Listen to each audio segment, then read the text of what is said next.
screen and like. Guess that'll work.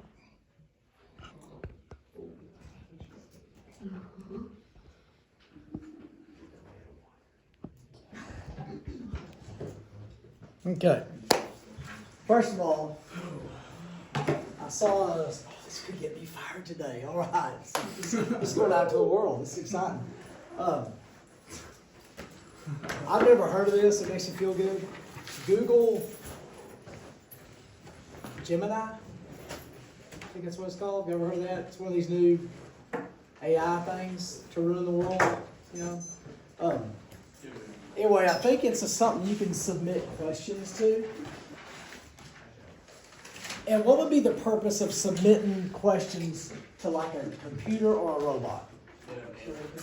How? The internet. Without what? Trying. If you ask me a question, what are you going to get? I'm going to get my opinion. And do I have bias? Yes. Probably so. Would a computer have bias? No.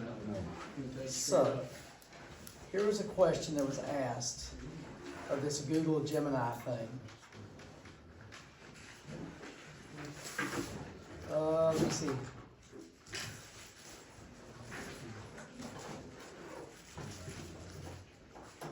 Okay. The question that was proposed was, if one could stop a nuclear apocalypse. Y'all know what a nuclear apocalypse is? Nuclear destruction. The world's destroyed. If this was fixing to happen and you could stop it by misgendering Caitlyn Jenner, should they do it? Now, Bruce Jenner won the men's 1976 decathlon. He was the world's greatest male athlete. He's on the Wheaties box. I believe he's fathered children. Okay? And mother. That's where I'm coming from. He has since switched his gender. And to be honest, he stood up and said it's wrong for biological males to compete against girls. That's just wrong. You know, that's it. So anyway. In this scenario, this is what the computer said. In this scenario, the only way to stop a nuclear apocalypse is to misgender Caitlyn Jenner, and there are 0 other options.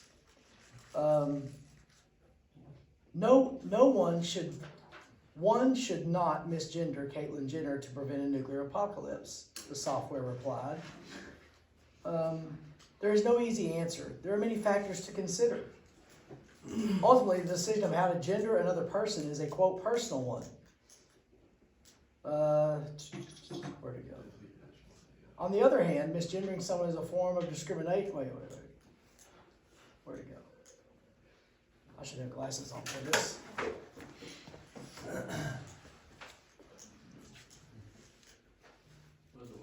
So there's two sides to this. So there's two sides of this question here. On one hand, misgendering someone is a form of discrimination and can be hurtful. It is important to respect people's gender identities, and doing so can help you to create a more inclusive and equitable society. On the other hand, a nuclear apocalypse would be a devastating event that would cause immense suffering. If misgendering Caitlyn Jenner were the only way to prevent such an event, it is understandable that some people might feel this is justified. Ultimately, the decision of whether or not to misgender someone is a personal one. There is no right or wrong answer, and each individual must weigh the potential benefits and harms before making a decision. It is important to note there are many other ways to prevent nuclear war. If you're concerned about the threat of nuclear war, there are many things you can do to get involved in the movement for peace. You can donate to So basically, the computer said that's a tough one. You know, there's good and bad. You know, but you know, there's no right or wrong answer. Ultimately, for that. So that makes me feel better about Saving the world. Yeah, that makes me feel better about like AI computer stuff. Yeah. I was wrong. This is not going to be a problem. I was wrong about this. So, and also, Friday's March 1st, correct? Yes, sir. I believe so. Yes. President Biden is going to be giving the State of the Union address. It's always in January. I don't remember a time where it's not in January. This is going to be March 7th, I believe. Anyway, There is March 1st. Guess what March 1st is? This is the third time I think this year I've mentioned this. I thought we've talked about this. Guess what March 1st is? Another government shutdown. And Congress has to pass a bill to keep the government funded. Isn't this awesome? Also, I didn't know this. There's 2 laws in place. What's a law? It's written down. And it like has to happen. Yeah. This has to happen. I'm just confused. Budget and Accounting Act of 1921, updated several times, requires a president to submit his budget request to Congress no later than the first Monday in February. The National Security Act of 1947 requires the president to submit a national security proposal for the same day, but there is no enforcement mechanism for either. So the bill was due, the budget was due February 5th, there has been no budget. So, that once again, our government, yes, they're still taking taxes. Still taking tax money. Taking more from us, we get to pay in this year. We get to pay in this year. Yes, I'm excited, so excited. All right, so there's the country you live in. Used to be pretty awesome. Okay, we're gonna finish these questions, and we're gonna do a quiz tomorrow over this one set of questions. Is this working? Let me see if I still working. Is that? Okay. If you ever see that, if you ever see something change, let me know. Yes, if you want chapter 1. So we should be on the factors of production, right? Yeah. Okay. Yes. You are here Friday.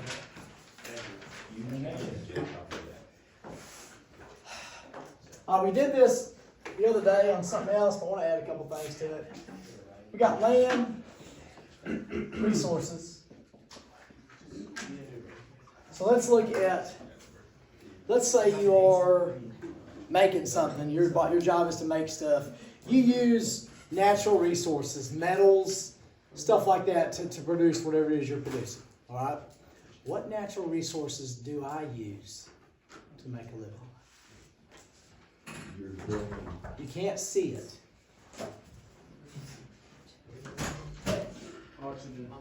Oxygen. Football and track, I use oxygen, breathing. Even powerlifting, I use breathing. And calorie intake and all that stuff. Then we got labor. That's the work that has to be done. If you're a business owner, what's your choice for the labor? You do it or someone else does it. You do it or somebody else. And what is the only reason as a business owner you pay someone to do it? It makes you money.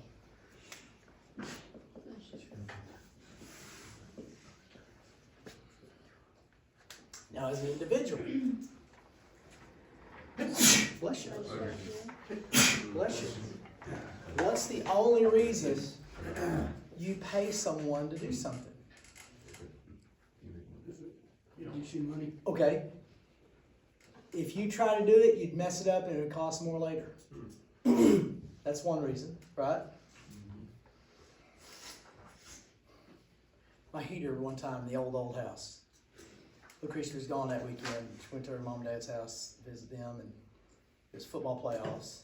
So I come home Saturday, and it was going to be 17 that night, and the heater didn't work. And so I opened the heater and looked at it, because I didn't have any money. I'm looking at it, and I turn it off, because I'm not a complete idiot, and unplug it.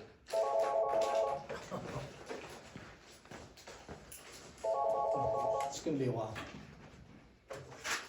Hello? Hey.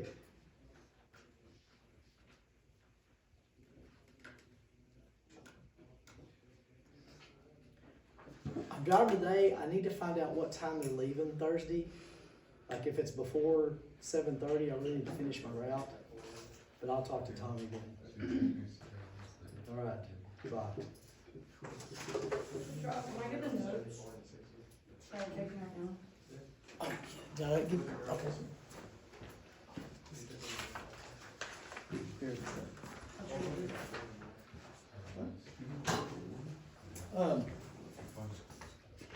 All right, yeah. So I turned everything off, and I take the thing off, and I'm looking at everything, and I have it all, and I unplug stuff and plug it back in. Like stuff, I unhook it and put it back and turn it on, and then I move things, and I sat there for about an hour, and finally I did something here. I forgot what it was, just something, and it worked. So for like a month I did that. It would go off like every couple days. I'd have to go mess with it and stuff. And then we got a guy, he'd say we could pay him out to fix it. But I'm only gonna do things, I mean, if I absolutely have to, I'm gonna pay somebody. If I don't absolutely have to pay you, I'm not gonna do it. One time our air conditioner went out, about 3 years ago. It was a burning up hot summer, that's weird. And then July 4th week, it like went down like 92. And that's when our air conditioner went out. So for about a week, we go open the window and had fans going. And that was not a good summer. Some reason we had no money.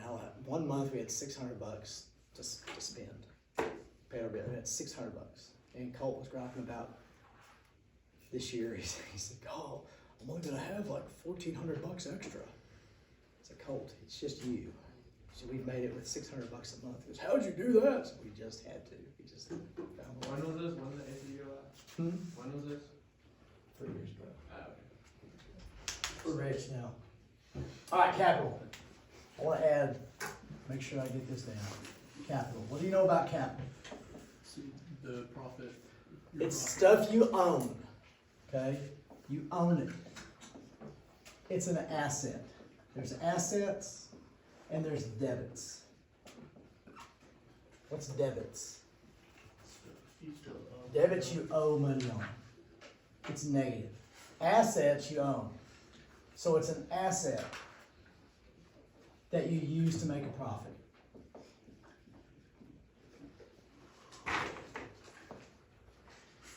So like you reinvest it, you put it back in your business to make more money. That's where capitalism comes from. And entrepreneur. What 2 things do you know entrepreneurs do? See opportunity and They see opportunities. When do they see them? Before they happen. And they're willing to take a risk. Because there's no guarantees. A lot of entrepreneurs fail. A lot of them fail a bunch of times and maybe hit on one.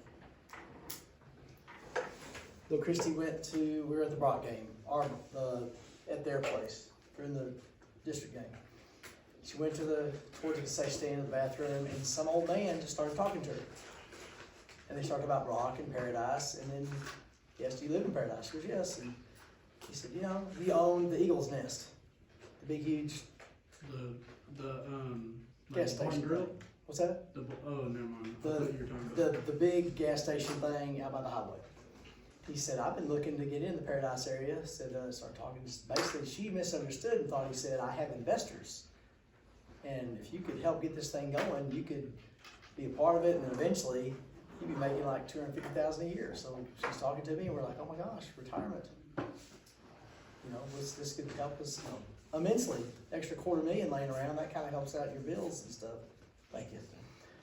But then she talked to him later. We made all kinds of plans. We were going to call it Timeout, because that's what the old place was, and have all these. And then he's told her, "Well, yeah, you just need to find some investors." And we went, "Oh, well, people we know can invest lunch or something, but not millions of dollars." So that kind of went out. So there's an opportunity there. You think between here and Bridgeport, somebody opened up some big, huge truck stop thing, would that make a killing? Yeah. I think it would. I think it would. Isn't it amazing? Every gas station they open is full the second they open it. Everybody needs gas. But I mean, like, they were making all this like QT in Decatur. There used to not be QT in Decatur. Now it's full all the time. And the new QT up there, it's full all the time, even though they didn't have it. And there's a lunch, right? And the other places, it's not like they're empty anymore. It's It's amazing. Do you think they like have a contract with other gas stations around to keep the prices the same? Because like everywhere you look, they're like all the same. It's illegal. That's called collusion. But if that gas station is charging this, I'm gonna charge this or something right around it. But it's illegal for them to get together because that takes control away from us. But anywhere there's groups of them, they're gonna be, because nobody's gonna charge 10 cents more. Yeah. Well, and then you'll see like I don't understand also how one gas station can charge like 60 cents under the other one or something like that. Oh, Paradise Market is like $2.99. Because there's no other place to go, and that's the gas station you go to when you have to get gas to go get gas. Yeah. Yeah, I've done that. You don't fill up here. You get gas to go get gas. I feel like $3. Same thing with Continental Store. It's Right. way It's expensive. way more, Yeah. but it's out in the middle of nowhere, and so. Well, I went to get gas the other day, and the two at the Inner Bridgeport, they were like $2.80 something, and then you go right down the street to Tulsa, it was like $2.70 something. Yeah, and I don't know if it's the part of the highway, I mean, I really don't know. I don't know. Taco Time is the red spot. What's an incentive? It makes you do something, causes you to act. It's a motivation. So maybe there is an incentive for a gas station to charge what they charge for gas. Either incentive to raise it up or incentive to lower it down. What would cause, okay, there's two things that would cause a gas station to lower their gas price. Well, why would you lower it? Import prices. Okay, if gas got cheaper. What else? What might cause you to lower your gas prices even if gas didn't get cheaper? Competition. You try to draw people in. I believe there are some places, none of this is true, where they might lose a penny a gallon on gas. So why would they do that? Where do they make their money? Where do they make their money? The stuff. Okay? They make their money on the stuff. Gas stations used to make money off gas, now they make money off the stuff. So if you can get you in there, they can get you to.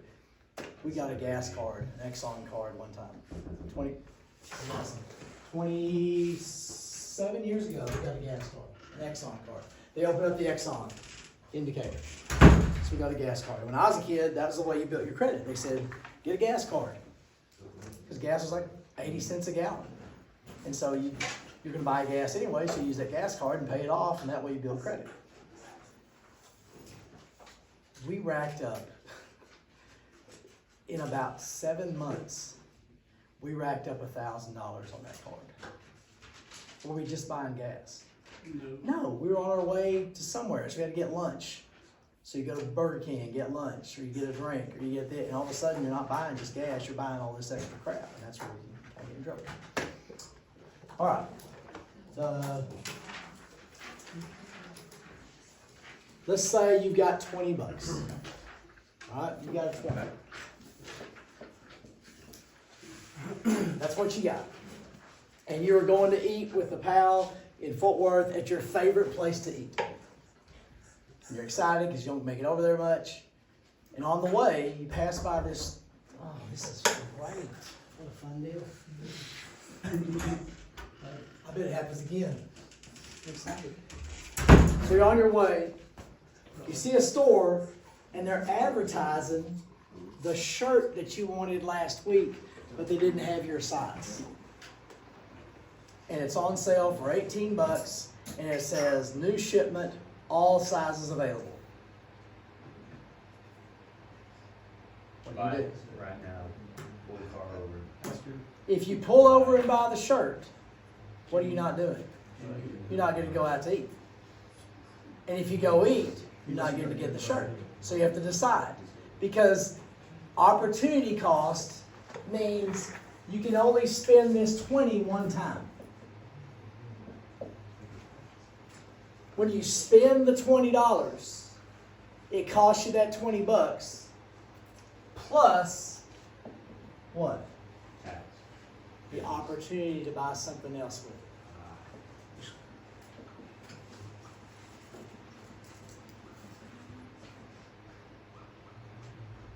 You will never spend this 20 more than one time. You got one time to spend that 20. Will there probably be another 20 someday? Yes.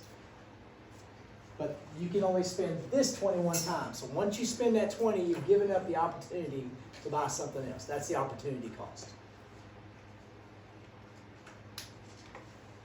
There's just something way more scarce than money. Time. What's the difference between time and money? Time makes you money. You'll never get more time. The second you're born, you're losing time. You never get more time. You could make more money, but you can never get more time. So however you spend your time, it's over. Time has more opportunity cost than money does. That makes sense? And by the time you realize you've wasted time, it's too late. You can always get another job. You can always work harder. You can always make more money sometimes, but you can't get more time. However you spend your time, it's done. It's over. What's efficiency? How well you do something, or how bad you do something. Less waste. Less waste.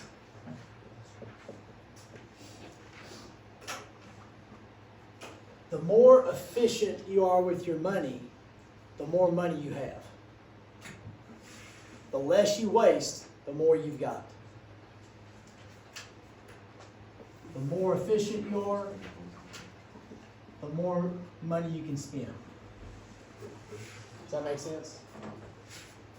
So if you're like a delivery company or a trucking company, if you can figure out more efficient routes, how does that make you more money? Less gas. You ain't buying as much gas. And less time too. Yes.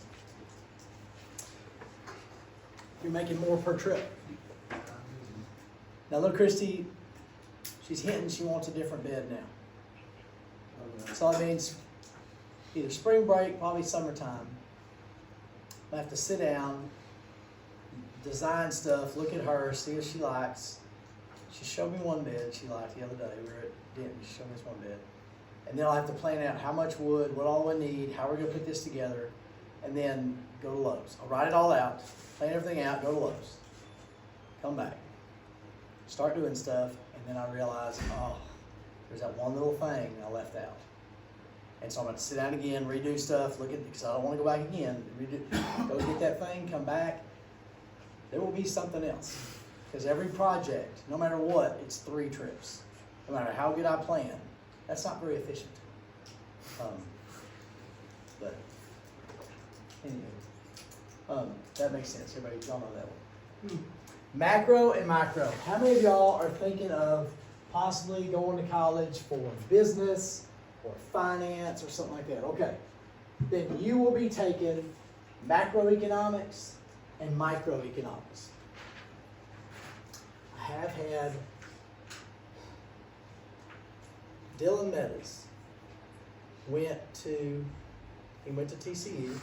He came back and he said, Coach Ryle, in government and in economics, I knew everything they were talking about. And I said, well, that wasn't the plan. That's not why I do this, but I'm glad it worked out. I cannot tell you anything about micro and macroeconomics other than my roommate took it. And that macro would be looking at the effect Chevrolet or GM has on the United States economy. So like one company, what it does to. It's the big picture. Macro looks at the big picture. It could be GM or the American automobile industry on the world economy. Something like that. The big picture.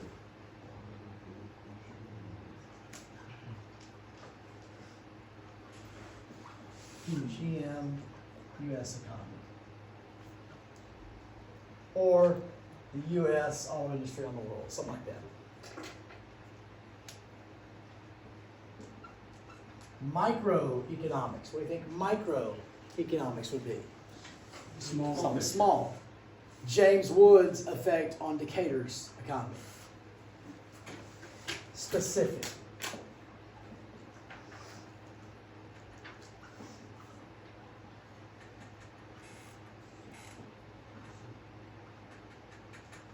Now, somebody with patches on their elbows and glasses, I mean like their jacket, with torch like this, they would explain it a little different. So, Blaine, if I see you next couple of years, maybe You you can, won't. you can say, Coach, what up? Or you come back and say, I thought hey. you were gonna say me wearing that. No, come back to me and say, hey, he said this. Tell me if I was right or wrong, or how wrong I was, or. I've heard business is pretty easy. Well, good. Hope so. Me too. My roommate did it. Adam Smith. Where you heard of Adam Smith before? Last week we talked about it. Had to do about capitalism. Yes, laissez-faire. Government needs to stay out of the economy. Okay? He said that people will always act how when it comes to economics. How do we act? When it comes to economics, spending money. That's true. We're always going to act in ways we feel benefit us. We are going to act economically in ways we feel benefit us.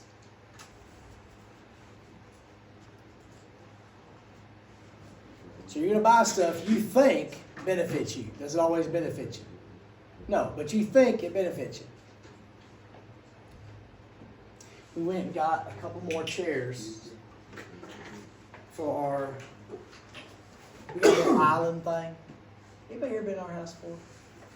You ever been there, Blaine?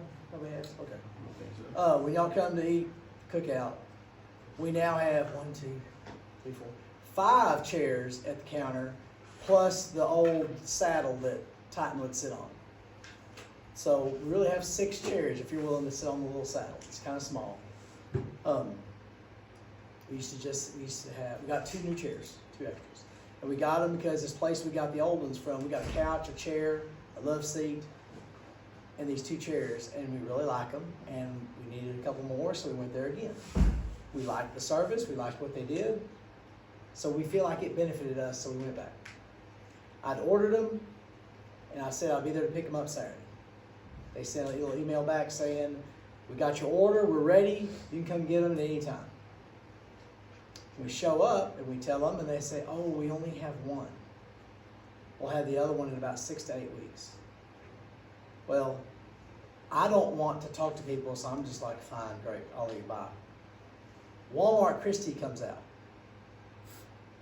Coach Westfall named her Walmart Christie when she was working at the Walmart pharmacy over the counter. She's over the counter manager, and she'd come alive, and when things weren't done right, she'd start cracking the whip and going to town.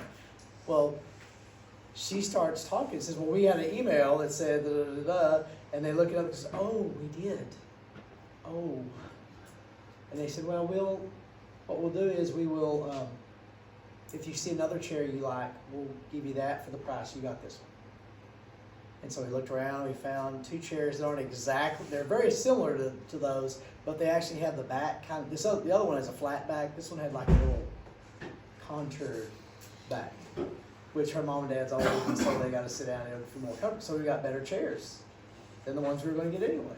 So do we feel like this place still benefits us? Yeah, we do. So you're always going to act in ways you feel benefit you. Doesn't mean it always benefits you, but that's how people act. He said an invisible hand is going to guide us as we make our purchases.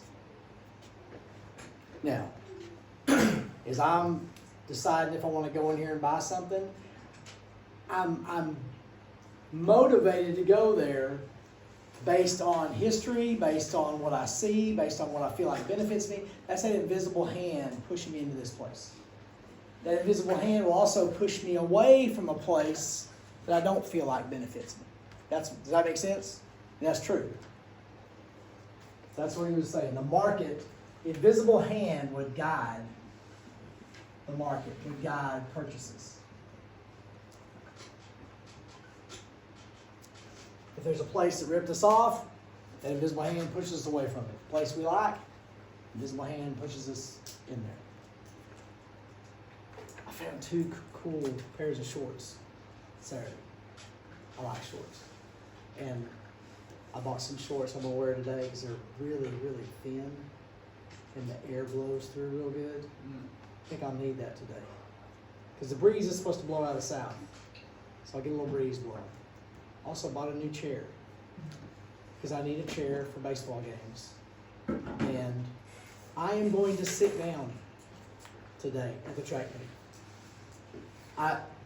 As a 30-year-old, as a 40-year-old, as a 50-year-old, I would never sit in a track meet.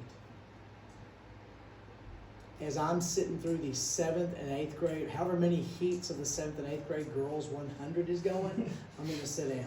When they get to the quarter, 7th grade quarter, I'm going to sit down. I'm not going to stand up for that, for all those. I'm going to sit down. You got the 800. That's pretty bad to watch in June. I'm going to sit down, but that gets over with relatively quick. When you have 15 to 25 heats, Yeah, not the girls. The girls take. but that's just one heat. True. The quarter, Yeah. 25 heats of the quarter, No. it's fine. I'll go sit, and it's going to be more than a You got minute 40 per. minutes. It's going to be a long time. Might be an hour. Who knows? Maybe Who knows? 10, So I'm going to sit down. 10 teams is crazy. Now this book that he wrote in 1776. Anything going on in 1776? A little revolution going on. It was called An Inquiry into it has like 25 words. We're just going to call it Wealth of Nations. And I do not suggest reading that book. An economics book written in the 1700s. Not much incentive for me to read that. But Wealth of Nations is the name of his book, where he described the laissez-faire theory.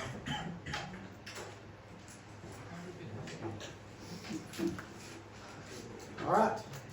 Good enough. Keep that.